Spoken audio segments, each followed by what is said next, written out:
Bienvenue dans le Mag Vidéo de Sarthe Tourisme. Au sommaire de ce mois de juin, l'Assemblée Générale de Sarthe Tourisme, les 60 ans du rachat par le département de la Sarthe de l'Abbaye Royale de l'Épau et un retour sur les dernières 24 heures du Mans. Sarthe Tourisme présentait son bilan financier et son rapport d'activité lors de son Assemblée Générale le 24 juin dernier. Quelques chiffres pour illustrer ce bilan. En 2018, Sarthe Tourisme, c'est 21 projets pour plus de 15 millions d'euros d'investissement. 87 retombées en presse internationale, nationale ou locale, 34 prestataires audités dans le cadre du programme Mon Accélération Numérique, 16 actions de prospection commerciale de tour opérateurs en Europe et dans le monde, ou encore 15 participations à des salons professionnels et grand public du tourisme. Le rapport d'activité a permis également de revenir sur quelques points forts à venir, tels que le développement du tourisme fluvial et de l'itinérance cyclotouristique. Moi, en tant que présidente, je ne peux que me féliciter. Les chiffres sont là. Nous avons une équipe dynamique, nous avons de la vidéo, mais il y a aussi les éditions, il y a aussi toutes les études de soutien. Et puis, on a toute cette partie d'ingénierie très importante de soutien aux porteurs de projets. On voit que le département se porte bien au niveau du tourisme et on s'en félicite.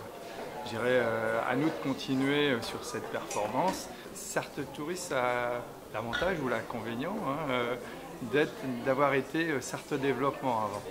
Donc on voit qu'il y a une continuité dans le développement économique, ce qui est une bonne chose, mais qui est plus orientée vers le tourisme.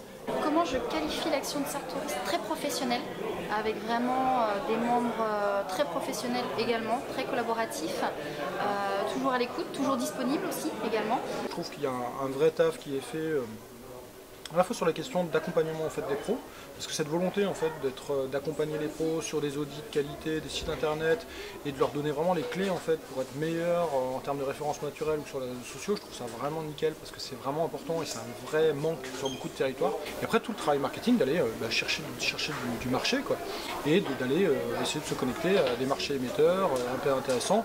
C'est comme ça que ça doit marcher, un ADT dans le tourisme. Le département de la Sarthe a fêté le 18 juin dernier les 60 ans du rachat de l'Abbaye Royale de l'Épau. Pour l'occasion, l'abbaye cistercienne était exceptionnellement gratuite pour les visiteurs. Dominique Leménaire revient sur cette journée. C'est d'abord rendre hommage à tous ceux qui ont eu la vision des précurseurs de ce que pouvait devenir cette abbaye, qui était une abbaye en très mauvais état, et qui ont engagé un projet avec les monuments historiques qui a été non pas de refaire une abbaye rénovée, mais une abbaye remise dans l'état du XIIIe siècle, et donc avec l'architecture très sobre, très dépouillée de ces abbayes cisterciennes. Donc ce qu'on a souhaité, c'est qu'on puisse la faire revivre avec des éléments culturels, avec bien sûr des concerts, des conférences, mais depuis on a souhaité aussi élargir cette vision de l'abbaye en reprenant les principes qui faisaient l'autarcie des abbayes à l'époque, c'est-à-dire un parc qui n'était pas un parc mais des jardins qui sont aujourd'hui traités en permaculturel. Et puis aujourd'hui on peut découvrir de très belles expositions photos, alors qu'ils sont aussi en résonance. Une magnifique exposition sur l'Institut Vavilov, qui est le conservatoire des graines du monde. On a à la fois des bâtiments anciens qui nous ramènent à nos racines, avec une histoire particulière, notamment celle de la reine Bérengère de Navarre, la veuve de Richard Cœur de Lion.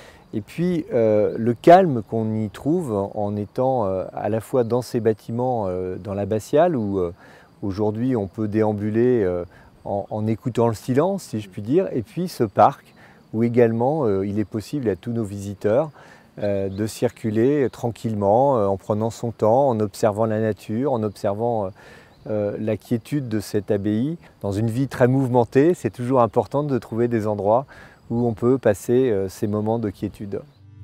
Plus de 250 000 spectateurs sont venus assister au sacre de Toyota aux dernières 24 heures du Mans. Nous sommes allés à la rencontre du public pour qui la célèbre course reste un grand moment de joie et de fête. Friends, it's social and it's some really fun fast cars. Yeah, the food, the people, the noise is fantastic. It's my first time, it won't be my last. C'est une course mythique, c'est l'essence même de la course, de l'endurance, vitrine technologique pour les voitures de série. And it's no different than being here for the boys. We enjoy the cars just as much, we love the engines, we love everything else. Je m'amuse bien, c'est la première fois que je viens. Et aussi les voitures, je vois des voitures que j'ai jamais vues de ma vie. Always it's exciting. So actually, I like to see this kind of races. And especially for this race, I think this is the most interesting race in Europe. So that's why today I'm very excited. Fin de ce Mac vidéo. Sarthe Tourisme vous souhaite de très bonnes vacances d'été. Quant à nous, nous nous retrouvons à la fin du mois d'août pour de nouvelles infos touristiques.